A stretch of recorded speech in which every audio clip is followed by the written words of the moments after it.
Visu šo darbību rezultātā tomēr mēs redzam izmaiņu no pārējām tirgus tendencēm un, protams, zemo cenu grozā. Ja mēs skatāmies tā produktiem, kas iekļaujas zemo cenu kategorijā, ir tiešām ļoti būtisks šis samazinājums, ko mēs arī parādīsim prezentācijā, kāda izskatās tā atšķirība.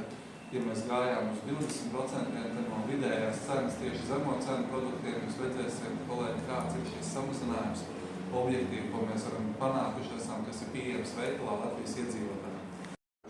Šis gads ir bijis veiksmīgāks, un tādā ziņā, ka arī no mūsu kopējām aktivitātēm mēs esam nonākuši pie situācijas, ka tieši pārtikas un bezalkoholisko dzērienu kategorijā mēs esam vienīgā valsts Baltijā, kur ir cenu samazinājums. Ja mēs salīdzinām šī gada aprīlis pret pagājušā gada maiju, mums ir vienīgajiem, kam ir bijis nepilns % samazinājums.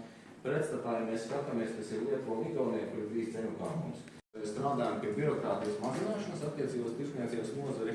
Jāsaka, vakardien mums bija arī diskusija valsts sekretāru sanāksmē, kur, manuprāt, pie tiem galvenajiem jautājumiem mēs arī esam panākuši konceptuālu vienošanos un tās lietas, ko nozare ir identificējusi arī no valsts puses, cerēsim arī raiti virzīsies uz priekšu un šis administratīvais sloks arī tirgotājiem un ražotājiem mazināsies.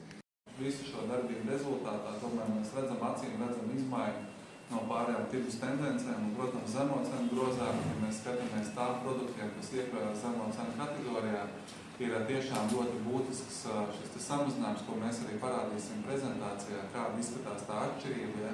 Ja mēs gājām uz 20%, tad no vidējās cenas tieši zemo cenu produktiem jūs redzēsiet, kolēģi, kāds ir šis samazinājums objektīvi, ko mēs varam panākuši esam, kas ir pieejams veikalā Latvijas iedzīvotājiem.